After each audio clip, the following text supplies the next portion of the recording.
दिल से ये नमन करते हैं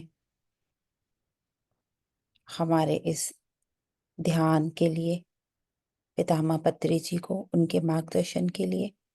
और हमारी ये बुक योर सोल्स गिफ्ट, जिसका हम स्वाध्याय कर रहे हैं, उसके राइटर रॉबर्ट शॉर्ट्स जी को इस बुक की विजडम, इस नॉलेज के लिए उनका दिल से धन्यवाद करते हैं। चलते हैं हमारे आगे सेशन की तरफ। तो पहले हम लोग आज स्वाध्याय करते हैं, उसके बाद में फिर हम लोग ध्यान कर लेंगे फ्रेंड्स। तो जो हमारा ये बुक है your soul's gift, Robert Schwartz का लिखा हुआ, उसमें आज का जो हमारा चैप्टर है वो हम अडॉप्शन है उसको हम डिस्कस कर रहे हैं। अडॉप्शन मीन्स गोद लेना। हर सेशन में हमने डिफरेंट डिफरेंट टॉपिक्स को लिया है। तो ये जो आज का टॉपिक है, एक ऐसा टॉपिक जिसे आमतौर पर सिर्फ एक सामाजिक या कानूनी प्रक्रिया माना जाता है, लेकिन इस बुक की नज़र से ये एक गहरा स्पिरिचुअल कॉन्ट्रैक्ट है। सो अडॉप्शन को हम एक अबंडनमेंट यानी जो त्यागी जाने की तरह देखते हैं, कि छोड़ दिया है, त्याग दिया है उस बच्चे को जो अडॉप्टेड है। लेकिन क्या हो अगर हम इसे सोल लेवल पर समझें, like what if adoption is not a mistake, it's a not a punishment but a divine reunion. एक ऐसा डिवाइन सोल अग्रीमेंट जो जन्म से पहले तय किया जाता था, पहले तय किया गया था एक्चुअली। सो जो अडॉप्टेड बच्चे और अडॉप्टिव पेरेंट्स हैं, दोनों आत्माएं जन्म से पहले एक दूसरे से प्रॉमिस करती हैं कि तुम मुझे जन्म दो, लेकिन मैं किसी और के साथ अपना जीवन बिताऊंगा। हम देख रहे हैं हर चैप्टर के थ्रू कुछ ना कुछ हम अपना जो सोल प्लान है लेकर आते हैं, उसको हम समझ रहे हैं। तो ज़रूरी नहीं हमारी लाइफ में ये है, हमारे आसपास हमको देखने के लिए मिल सकता है, या फिर कोई और जो भी सुन रहे हैं या हमारे संपर्क में आते हैं, तो हमारे लिए एक विजडम हम अपनी डेवलप कर रहे हैं। तो हर साल क्या है, लाखों बच्चे गोद लिए जाते हैं। तो ये जो हमारा चैप्टर है, उससे हमको ये सीख मिल रही है कि आत्मा को क्या इसकी ज़रूरत है, और किस ज़रूरत के हिसाब से आत्मा ने ये जो गोद लेने वाला ऐसा कुछ सीन चूज किया है, जो हर साल लाखों बच्चे ऐसा चूज कर रहे हैं, मतलब ऐसी सोल्स। लेकिन ये कोई एक महज जो बोले सोशल कुछ घटना नहीं है, या ये भी आत्माओं की पहले से जो तय की गई योजना है उनका हिस्सा है। तो अडॉप्टेड जो बच्चे होते हैं उनके मन में हमेशा हमेशा नहीं, अक्सर बोल सकते हैं, ये सवाल उठता है कि what, like I was not enough for my parent. ऐसा क्या हुआ कि उन्होंने मुझे छोड़ दिया। जब उनको पता चलता है वो अडॉप्टेड है या फिर ऐसे ऑर्फनेज होम में होते हैं, तो बच्चों के माइंड में बहुत सारी चीज़ें होती हैं। उनकी सेल्फ वर्थ को लेकर उनके माइंड में क्वेश्चंस होते हैं, जो उनको एक अंदर ही अंदर चोट पहुंचा रहे होते हैं। लेकिन शायद वो जो उनका चोट है, जो दर्द है, वो भी उनकी सोल ग्रोथ के लिए एक हिस्सा है। वो उन्होंने चूज किया है उस पेन को भी। लेकिन हम देख रहे हैं हर पेन के पीछे हमारा एक ना एक रीजन है, एक हमारी सोल ग्रोथ छुपी हुई है, जो हमारी सोल खुद ही चूज करके आई है आगे बढ़ने के लिए। तो ये जो यहाँ पर चैप्टर है, उसमें रॉब ने एक कैरोल की कहानी के थ्रू इस टॉपिक को ब्यूटीफुल प्रेजेंट किया है। कैरोल एक फीमेल है जिन्होंने एडॉप्शन, ग्रीफ और हीलिंग की गहराई को जिया और ट्रांसेंड किया उसको। मेन हमारा सबका पर्पस वही है, जो भी हमारे पेन्स हैं, जो भी हमारे ट्रॉमा हैं, हम सबको उनसे सीखें और फिर लास्ट में हमको ट्रांसेंडेंट होना है और हील करके अपने आप को। सो कैरोल बताते हैं आगे, वो उनका जन्म जैन और पेरी उन दो है, उनके जो पेरेंट के नेम है उनके थ्रू उनका हुआ। देवर उनके पेरेंट। जैन एक टीचर बनना चाहती थी, जो उनकी मॉम थी कैरोल की, और पेरे जो उनके फादर थे मेडिकल स्टूडेंट थे। तो वो दोनों जब भी कॉलेज में थे तो उनका फ्रेंडशिप होता है। एंड जब जैन को पता चलता है कि वो प्रेग्नेंट है, तो पेरे डर गए और उन्होंने बोला कि like he is not ready for this baby. तो और फिर जेन क्या, जो है उनकी मदर थी कैरोल की, वो एक अनवांटेड मदर के शेल्टर में उनको भेज दिया जाता है। वहाँ उन्होंने कैरोल को जन्म दिया। बहुत सारे प्लेसेस ऐसे हैं इंडिया में भी, यहाँ पर भी, जहाँ पर ऐसे बच्चे हैं, इट्स बेटर उनको अबॉर्ट करने से वहाँ पर जाके उनको वो बर्थ देते हैं, और वो जो संस्थाएं हैं उन बच्चों को अच्छे से बड़ा करती हैं, और फिर वो कोई उनको अडॉप्ट कर लेता है। तो ऐसे ही उनका भी था। जब 25 ईयर्स की हो जाती है वो कैरोल, लाइक उनका सब मैरिज होती है, और साथ में आगे मैं यहाँ पर बहुत बड़े चैप्टर्स हैं इसलिए शॉर्ट में बताती हूँ ऑलवेज। तो जो उनकी ये एज है 25 ईयर्स में, आफ्टर मैरिज उनका डिवोर्स होता है। और वो ही 25 ईयर्स की उनकी एज थी जब उनकी जो बायोलॉजिकल मदर थी उन्होंने उनको छोड़ा था। मीन्स उन्होंने कंसीव किया था उस एज में भी। तो उस समय उन्हें जो इंटेंस इमोशनल पेन और गुस्सा, जो जिसको रिच बोलते हैं, अनुभव हुआ था, वो उन्होंने बहुत सालों तक अपने अंदर दबा के रखा था। और ये चीज़ कैरोल अपने अंदर फील करती थी, और वो जो उनके फ्रेंड थे, सॉरी उनके पेरेंट्स थे, उनके साथ में भी वो अच्छे से मतलब नहीं रह पाती थी। जो एक कंपैशन, जो एक बॉन्डिंग होती है, वो उनकी नहीं थी। तो कैरोल को लगता था कि वो पूरी तरह से हील्ड हैं, लेकिन जब उनको उनका डिवोर्स हो जाता है, तो फिर वो जो उनकी जो एज है उस समय, और उनकी मम्मी की जो एज थी, उन्होंने जब उनको ऐसा बर्थ दिया था वो 25 ईयर्स में, तो ऐसा उनको फील हो रहा है कि वो ही दबा हुआ गुस्सा जैसे अचानक उभर के आ रहा है उनके डिवोर्स के बाद, जो उन्होंने अपनी शादी के 9 ईयर्स तक दबा के रखा था। और इसमें क्या होता है, आगे चल के उनका एक सीवियर कार एक्सीडेंट हो जाता है, और उनको बहुत चोटें आती हैं, और उनके ब्रेन में बहुत एक सीवियर इंजरी होती है। जब उनको एम्बुलेंस में डाल के ले जाया जा रहा है हॉस्पिटल में, तो उनको कुछ ऐसे लग रहा है कि अब मैं नहीं बचूंगी। और तभी उनको कुछ फील होता है कि उनके स्पिरिट आते हैं वहां पर, और उनको कुछ बोलते हैं। और वो 3 बातें बोलते हैं उनको, वो बहुत इंपॉर्टेंट है। वो 3 बातें थी: slow down, learn to receive, and heal the rage. तो ये चीज़ें वो सुन रही हैं, और इस जो इंसिडेंट हुआ है उसके बाद में उन्होंने अपने ऊपर वर्क करने का उन्होंने स्टार्ट किया, क्योंकि वो बहुत दिनों तक बेड पे आ गई थी, कोई कहीं जा नहीं पा रही है। तो होता है ना, जब हम ऐसा रेस्ट में होते हैं तो तब हम अपने आप से जुड़ रहे हैं। तो ये इन जो उनकी लाइफ में एक्सीडेंट हुआ, उसने कैरोल को अपने अंदर झांकने और हीलिंग करने की एक नई दिशा में, लाइक जैसे टर्न कर दिया, एक चांस दिया अंदर मुड़ने के लिए।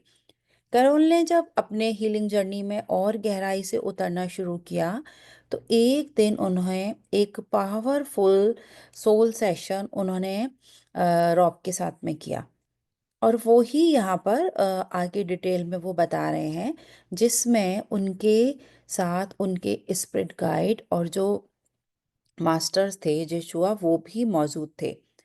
तो वो यहाँ पर बताते हैं कि जो अडॉप्टेशन है उसका जो गुस्सा दबा हुआ, और जो भी रेज जिसको बोल रहे हैं दबा हुआ, बहुत मतलब बाहर नहीं आ रहा है सालों से, जिसको हम दबा के रख देते हैं, और बोलते हैं ना लास्ट में जब वो फटता है तो गुबार बन जाता है, इस टाइप से हमने भी सुना होता है।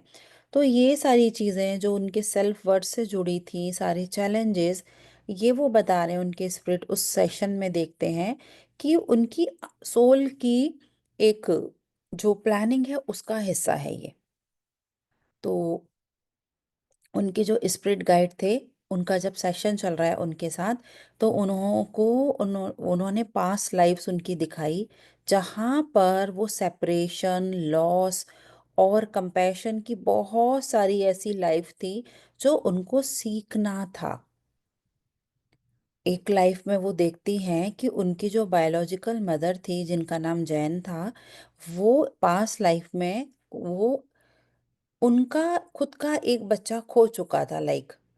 और उस जीवन में, उसी जीवन में उनको उस बच्चे के खो जाने का जो सेपरेशन था, वो उनको लग रहा था कि वो एक कार्मिक हीलिंग का उनका जरिया था। इसलिए उनकी जो अडॉप्टेड मदर थी डॉर्थी, जो यहाँ इस जीवन में थी, और उन्होंने भी इस लाइफ में जब वो देख रही हैं कि उनका भी पास्ट लाइफ के साथ उनका कनेक्शन था, यानी कि उनकी बायोलॉजिकल मदर और जो उनकी अडॉप्टिव मदर थी, दोनों का कैरल के साथ में एक पास्ट लाइफ का कनेक्शन था। यानी कि वो एक सोल एग्रीमेंट तीनों बनाकर आ रहे हैं कि यस, वो इस जीवन में माँ बनेंगी, लेकिन जैसे उनको बर्थ कोई और देगा, उनको पालेगा कोई और, ऐसा उनका कॉन्ट्रैक्ट बना है ये। और जो कैरोल का एक जो ये चल रहा है प्री बर्थ प्लानिंग सेशन, जो उनके बैरी, उनके जो हस्बैंड थे और उनकी बेटी भी थी आनिया, तो उसके साथ भी उनके एग्रीमेंट्स की, अब हस्बैंड के साथ डिवोर्स हो गया है ना, बच्चों को भी फादर से सेपरेशन मिला है। तो वो देखने के लिए उन्होंने वहाँ पर चेक किया जब, तो उनके भी एग्रीमेंट थे कि जो उनके हस्बैंड थे वो एक सपोर्टिव सोल थे, कि उन्होंने वादा किया था कि मैं हमेशा तुम्हारे साथ में रहूंगा। और जो उनकी डॉटर थी वो अपनी सीख उनसे उनको लर्न करना था कुछ ऐसा, कि वो भी अगेन ऐसी मदर के पास जहाँ की वो अकेले रह रही हैं, तो फिर बच्चों को भी बहुत सारी चीज़ें आगे ग्रो करने का चांस मिलता है। अदरवाइज क्या होता है कि वो एक जैसे फैमिली में है, पैम्पर्डनेस है उनके पास में, सब चीज़ें आगे से होके मिल रही है, तो वो भी आगे बढ़ नहीं पाते हैं। तो इस प्रकार से वो उनकी सोल भी बेटी की भी एक अपनी लर्निंग के लिए आई है।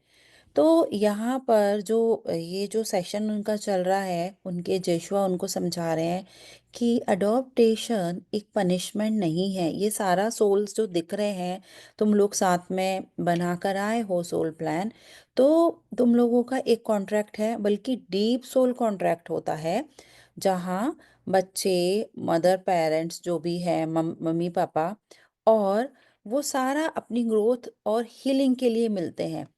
हम बहुत बार डिस्कस कर चुके हैं कि हम अपने पेरेंट को चूज करते हैं, तो वहाँ पर पेरेंट की भी हीलिंग है, वहाँ बच्चों की भी हीलिंग होती है, दोनों की हीलिंग होती है, फैमिली हीलिंग हम उसको बोल सकते हैं। तो जो अडॉप्टिव पेरेंट्स हैं उनको अनकंडीशनल लव और सरेंडर सीखने को मिलता है, क्योंकि बच्चा बाहर से ले रहे हैं ना वो, तो उस बच्चे को जो वो जैसा भी है उसको बिल्कुल जैसे कि प्यार से, यदि बहुत बार ऐसा होता है कि हमको लगता है कि यस हमारा बच्चा है तो हम उसके लिए ही करेंगे, लेकिन जो भी करना है बाहर के बच्चों के लिए, बाहर इन द सेंस कि कोई दूसरे बच्चे हैं, उसके लिए एक डिफरेंट माइंडसेट होता है बहुत सारे लोगों का। तो ऐसी सोल्स को वो माइंडसेट अपना जैसे स्टेबल करना, सरेंडरनेस उनको सीखना, ये सारी चीज़ें जब वो सोल सीख रही है, तो उसकी हीलिंग हो रही है, जो उसके चैप्टर्स कभी पिछले लाइफ में रह गए होंगे। और जो बच्चा है वो भी अपनी इनर वर्थ को पहचानता है, जो अडॉप्टिव बच्चा है। तो इस प्रकार से यहाँ पर वो बता रहे हैं कि अडॉप्टेशन का ये सोल्स के हीलिंग में ऐसा ऐसा रोल होता है। और जो कैरोल ने अपनी अडॉप्टेशन अबंडनमेंट को और जो इतना दबा हुआ गुस्सा वो चुन कर लेकर आई थी। क्यों? क्योंकि कंपैशन, इमोशनल इंडिपेंडेंस और सेल्फ लव उनको सीखना था। यदि हम जैसे उस जो भी गुस्सा है, ये सारी चीजें हैं, इमोशनली गुस्सा हो रहा है, तो इमोशनली डिपेंड कैसे, कि कोई हमको मनाए, कोई हमसे प्यार से बात करे, हमारे प्रति सहानुभूति दिखाए, है ना, कंपैशनेट में नेचर रखे, तब हम हील होंगे, हम ऐसा चाहते हैं सोल। लेकिन सबसे पहले क्या हम कंपैशनेट हैं अपने लिए, वो हमको चेक करना होगा। सेल्फ लव बहुत बारीक और बहुत बड़ी चीज है जो हम मिस कर जाते हैं अपने लाइफ में। बाहर से ही प्यार मांगते रहते हैं, खुद के लिए हम प्यार करने के लिए कभी अवेयर होते हैं, कभी अवेलेबल होते हैं, कभी नहीं होते हैं, तो ये समझ ही नहीं होती है। तो ये चीज, ये जो लेसन है इतना डीप लेसन कंपैशन का, इमोशनल इंडिपेंडेंसी का, ये खुद के लिए पहले हमको अपने लिए उसको अप्लाई करना होता है। तो ये यहाँ पर जो जेशुआ बता रहे हैं कि you are lovable, you are divine, और ये डिविनिटी, ये रोशनी है तुम्हारे अंदर जो अब तुम दूसरों को पहुंचाओगी। और यही लेसन्स सीखने के लिए तुमने ये प्लान किया, इतने सालों तक उसको गुस्से में रही, ये सारे सिचुएशंस तुमने प्लान की हैं, ऐसी फैमिली प्लान की है, ये सारा। एक और आगे चल के वो जो बता रहे हैं कि जब तुम हील हो जाओगी, ये तुम्हारी जो लाइट होगी, और उस हील होने के बाद ही वो हमारी जो हम प्रकाश में आते हैं, एकदम खुश रहते हैं, है ना, तभी हम अपनी सर्विस भी कर पाते हैं। तो वो बोल रहे हैं कि वो ही प्रकाश, वो ही रोशनी तुम दूसरों तक पहुंचा पाओगी हील्ड होने के बाद। अनहील्ड सोल तो कुछ सर्विस नहीं कर सकती हैं, राइट? वो तो फिर खुद ही अपने दर्द में, परेशानी में है, तो वो क्या ही हम दूसरों को सेवा दे पाएंगे। तो क्या आगे चल के तुम ये सारे वर्क करोगी, उनको सोल, उनकी जो गाइड बता रहे हैं, स्पिरिट। देन और वो सेकंड उनका जो ये सेशन चल रहा है, उसमें दूसरे एक जो उनका ग्लिम्प है, उसमें वो बताया जा रहा है एक और सेशन में कि एक दिन उन्होंने एक पावरफुल सोल सेशन फिर से किया। उसमें उनके स्पिरिट गाइड और जो यशुआ वो महसू जो मौजूद थे। स्टार्टिंग में ही उन्होंने ना, जैसे ही सेशन स्टार्ट हो रहा है, उन्होंने बहुत शांति से और एकदम कंपैशन से एक धीरे से उनको बोलते हुए याद दिलाया, और वो शब्द वो बोलते हैं फॉरगिवनेस, उस कैरल को।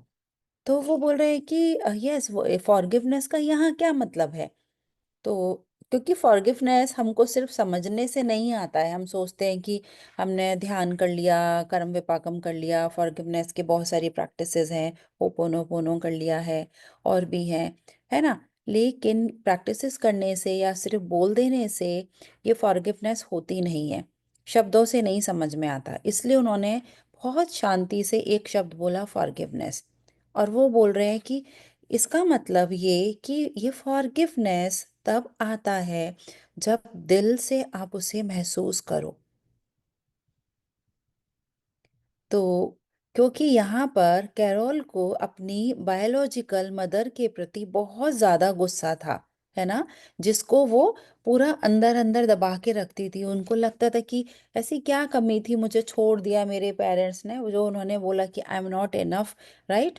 तो वो चीज, उनका गुस्सा जो बन गया था अपने पेरेंट्स के लिए, जो हेट्रेड वो पाल रही थी कि वो खराब हैं, उन्होंने मुझे छोड़ दिया, तो वो सारी चीजें यहाँ पर फॉरगिव करने के लिए थी। जब उन्होंने अपना सोल कॉन्ट्रैक्ट समझा, ये कि मैंने क्यों प्लान किया, उनको क्यों चूज किया, पेरेंट्स को, उनके साथ में मेरा क्या कॉन्ट्रैक्ट था, तो कैरोल को बहुत समझ में आया इजीली ये चीज़ कि जो फॉरगिवनेस है, मेंटली नहीं, सिर्फ हमको महसूस करने से होती है, हार्ट से आती है, अंदर से आती है। और वो जो फिर उनको जो कंपैशन था, वो अंदर से उनके जैसे दिल से वो आया बाहर। उन्होंने अपनी बायोलॉजिकल मदर को भी फॉरगिव कर दिया, माफ कर दिया। और फिर उनको फील हुआ कि जो उन्होंने अपने जीवन में भी दर्द सहा, वो उन्हें अपनी लाइट तक पहुंचाने का रास्ता था। बिकॉज उनकी मदर ने भी उनको वहां पर ऑर्फेनेज हेम जो होम में रखा, वहां पर वो उनको बढ़ते देके चली गई थी ना, उन्होंने उसको किल तो नहीं किया था, अबॉर्ट तो नहीं किया था। तो ये सारी चीजें इतना उनका भी ये था कि वो अपनी बेटी को बचाना चाहती थी, जो बच्चे को, उस समय तो नहीं पता था क्या है बच्चा बच्ची जो भी, लेकिन वो उसको सेव करना चाहती थी। भले ही उनके बॉयफ्रेंड ने मना कर दिया था उसको शादी करने से या उस बच्चे को कैरी करने से। तो अगेन यहाँ पर आगे बता रहे हैं कि कैरोल के मन में एक सवाल फिर भी घूम रहा था, कि इतना सुनने के बाद भी, इतनी सारी उनकी जो सेशन चल रही है स्पिरिट के साथ में, कि ये सब चीजें मैंने जो चुनी है, ये सच में मैंने खुद अपने लिए चुनी है ऐसी लाइफ, कि ऐसा मुझे इतना पेन रहेगा लाइफ में, और मुझे पेरेंट्स मिलेंगे, छोड़ के चले जाएंगे, फिर मुझे ऐसा दूसरे पेरेंट अडॉप्ट कर लेंगे, फिर मेरा डिवोर्स हो जाएगा, एक्सीडेंट हो जाएगा। शुरू से जिंदगी कैसी, बच पैदा होते ही लाइफ कैसी है, सोचो इस बच्चे की। तो वो अब बोल रही है कि क्यों चुनी मैंने ऐसी लाइफ, और खुद के लिए वो भी। तो स्पिरिट यहाँ पर उनकी बहुत आराम से जवाब दे रही है, यस, तुमने ही चुना था ये। क्योंकि अभी तो तुम फिजिकल लेवल पर ये सोच रही हो, लेकिन तुम्हारी सोल जानती थी कि इसी रास्ते से तुम खुद को सबसे गहराई से पहचान पाओगी। तो वो बोल रही है कि मैं कैसे पहचान सकती थी इस रास्ते से गहराई से, अगर उन्होंने क्वेश्चन पूछा। तो वो बोल रहे हैं कि जब कोई बच्चा अडॉप्ट होता है तो उसका माँ से सिर्फ शारीरिक नहीं बल्कि इमोशनल और एनर्जेटिक लेवल पर भी उसका सेपरेशन होता है। बहुत डीप बात है, और हम सभी जुड़े हुए हैं एनर्जी लेवल पर एक दूसरे से, राइट। तो जो जब बायोलॉजिकल मदर का गिल्ट है ना, वो उसको छोड़ रही है, तो अंदर एक गिल्ट भी है ना कि कैसे कंसीव कर लिया है, फिर उसके बाद में छोड़ा जाना बच्चे को, वहां रखना, ये सारा मन में गिल्ट होता है, डर होता है ना, दुख होता है उसको। तो ये सारी चीजें उसके अंदर होती हैं, और वो सारी ये वाइब्रेशंस वो बच्चा भी अब्जॉर्ब कर रहा है जो उसके वोम में है, और बाहर आने के बाद भी वो वाइब्रेशन उसके साथ में रहती है। तो ऐसा जब होता है तो वो बच्चा सोचता है कि वो वाइब्रेशंस उसके अंदर भी वो दुख है, वो गिल्ट है, ये सारी चीजें आती हैं। फिर उसको वो अनलव्ड, अनवांटेड, वो सारी चीजें फील हो रही हैं कि क्या मेरी गलती थी, ये सारी बातें वो बच्चा सोच रहा है। तो इसलिए वो बता रहे हैं, उसके जो गाइड है यहाँ पर बहुत प्यार से उन्होंने एक बात बोली कि बच्चा उस समय अपनी माँ की भावनाओं को अपना समझ लेता है कि ये सारा जो माँ ने फील किया है वो मैंने फील किया है, वो मेरी भावनाएं हैं। ले और वो उसके कारण अपने आप को वो सारी चीजों के लिए दोषी मानने स्टार्ट कर देता है। जैसे वो जो मदर उस समय फील कर रही है कि मेरे से गलती हो गई, ये मैंने क्यों किया, ब्ला ब्ला, जो भी चीजें हैं, वो सारी चीजें वो बच्चा शक कर रहा है अंदर अंदर, और वो मान रहा है कि वो भी उसकी गलती है। लेकिन यहाँ पर बता रहे हैं वो असल में माँ की भावना होती है, ना कि बच्चे की कोई गलती होती है उसमें। उसकी कोई गलती नहीं है इसमें। तो वो इस चीज को और क्लियर करने के लिए जो उनके स्पिरिट गाइड हैं, कैरोल को उनके पास्ट लाइफ की एक एक झलक सी दिखाते हैं। उसमें वो बता रहे हैं कि देखो ऐसा है कि एक एक तुम्हारे पास्ट लाइफ में ऐसा था कि जो कैरोल एक गांव में एक यंग मदर थी, वो भी एक ऐसा, और उनका भी एक बच्चा अर्ली इन्फेंसी में खो चुकी है, और वो ही आत्मा इस जीवन में उनकी बायोलॉजिकल मदर बनी, जो जैन जिनका नाम था। तो देखिए कैसा कनेक्शन, इस जन्म में वो उनकी मदर बन रही है और लास्ट जन्म में वो उनकी डॉटर थी। तो ये जो कनेक्शन है कि वो सेपरेशन, इधर उस उनकी मम्मी ने जब वो उनकी डॉटर थी तो वो फील किया, उसको हील करने के लिए कैरोल ने उस सेपरेशन को अपनी सोल में लिया कि यही है, जब तक सोल वो चीजें रियल में फील नहीं करती है, एक्सपीरियंस से नहीं गुजरती है, वो उसको कंप्लीट नहीं कर पाती है। तो इसलिए उन लोगों ने इस रोल को रिवर्स कर दिया। कभी कभी हम कॉन्ट्रास्ट लेते हैं, कभी रिवर्स रोल लेते हैं, ऐसे चैलेंजेस लेते हैं, और इसी से हम लोग सीख रहे हैं और आगे बढ़ रहे हैं फ्रेंड्स। तो जो यहाँ पर कैरोल की, जब उन्होंने इस लाइफ को देखा और वो जो मेमोरी उनकी ऐसे ताज़ा हो गई देख के, वो बहुत इमोशनल हो जाती हैं।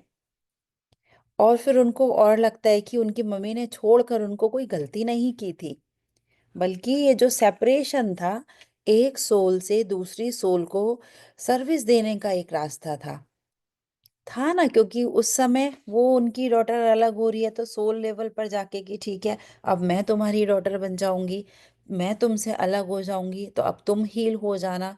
तो कितना कंपैशन है सोल लेवल पर, एक दूसरे को हील करना है। This is a true service. वहां पर ये नहीं देख रहे कि हाँ, मुझे कितनी तकलीफ होगी भाई, कैसी लाइफ होगी मेरी, तो मैं क्यों ये सर्विस दूं, है ना। तो वो चीजें नहीं होती हैं वहां पर। तो ये सारी चीज़ें जब वो देखती हैं, फिर वो आगे एक और क्वेश्चन पूछ रही है कि ठीक है, ये सारा तो मुझे समझ में आ गया अपने गाइड से कि ठीक अडॉप्टेशन एंड ऑल मैंने किया, लेकिन ये जो लोनलीनेस है, ये जो मेरी ब्रेन इंजरी हुई, ये सब मैंने क्यों लिया अपनी लाइफ में? इसका क्या मुझे सीखना था इन सब चीज़ों से?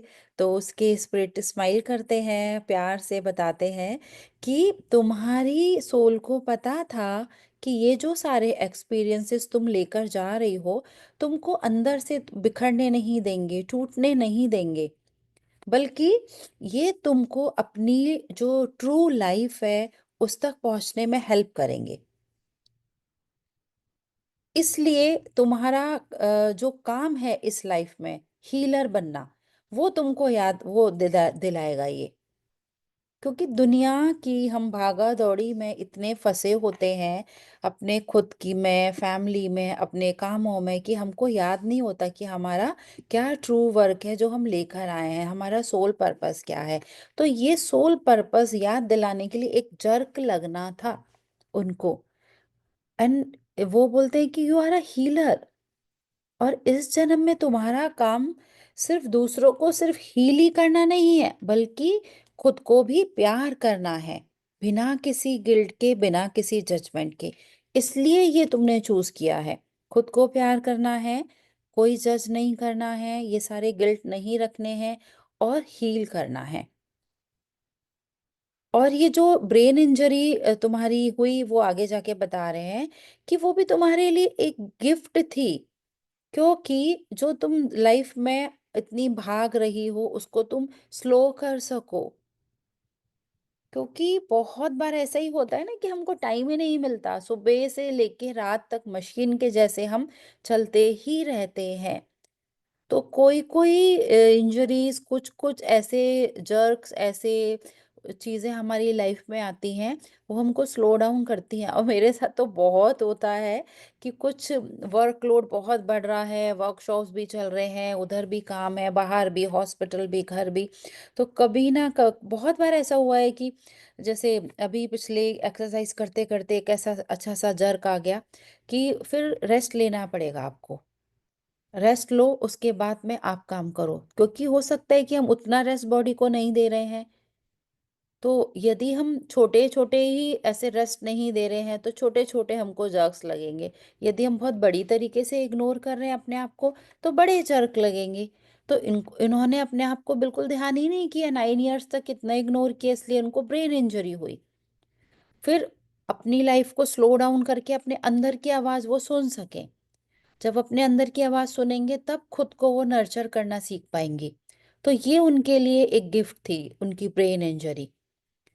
और सबसे ब्यूटीफुल यहाँ पर वो बता रहे हैं कि उनका वो पल तब आया जब उनको उनके जेशुआ, जो उनके स्पिरिट थे, उन्होंने बताया कि तुम्हारा कैरोल जो वर्क है, सिर्फ सर्वाइवल नहीं है, बल्कि रेडियंस है। तुम इस दुनिया में अनकंडीशनल लव का एम्बॉडीमेंट बनने आई हो, जो खुद को सबसे कम डिजर्विंग मानता है, लेकिन सबसे ज्यादा जरूरत रखता है। तो हम चेक कर सकते हैं हम लोगों में से कि कितना हम अपने आप को डिजर्व करते हैं, कितना अनडिजर्विंग मानते हैं। एक एक चीज का, एक एक इमोशन का कितना इम्पोर्टेंट है, हमारा इम्पोर्टेंस है हमारी लाइफ में, फ्रेंड्स। तो ये सारी चीज़ें वो बता रहे हैं, तो वो बहुत उनको जैसे अंदर से सेटिस्फेक्शन हो रहा है, रिलैक्स हो रही है वो। और लास्ट में सेशन में जब इनका एंड हो रहा है, तो कैरोल आइज अपनी बंद करती हैं और वो देखती हैं अपने अंदर के इनर चाइल्ड को। एक छोटी सी कैरोल, छोटी सी बच्ची, जो एक कॉर्नर में जाके छुप के बैठी हुई है, और वो उसको हील करना है जो अनहील्ड है। तो कैरोल उसके पास जाती हैं, और उसके पास जैसा बच्चों के पास हम बैठ जाते हैं ना, पूरे घुटने टिकाकर, वैसा बैठती हैं, और उसको अपनी बाहों में लेकर धीरे से बोलती हैं कि it was never your fault, you are lovable, you are divine, you are enough. हमारे अंदर का जो हमारा ही अनहील्ड इनर चाइल्ड है, उसे हमारे ही प्यार की ज़रूरत होती है। कोई बाहर से आके उसको प्यार नहीं करेगा, क्योंकि हमने ही उसको इग्नोर करके रखा है, तो उसको हील भी हमको करना है। तो इसलिए जब वो पूरी तरह से हील होती हैं, उनका इनर चाइल्ड हील हो रहा है, वो पूरी तरह से अपने आप की कंपैशन में, उस ब्यूटी में, उस लाइफ में आती हैं, और वो सर्विस, वो कंपैशन जो उन्होंने अपने लिए फील किया, फिर वो ट्रूली बाहर वर्ल्ड में सर्विस कर पाती हैं उस चीज़ से। तो ये बहुत प्यारी सी स्टोरी के माध्यम से यहाँ पर इस अडॉप्टेशन का जो चैप्टर है, जो हर सोल कुछ ना कुछ ऐसा चुन रही है, तो इसलिए ये चुना सोल ने अडॉप्शन की, वो सेपरेशन के जरिए बिलोंगिंग की जो असली मीनिंग है उसको सीखे,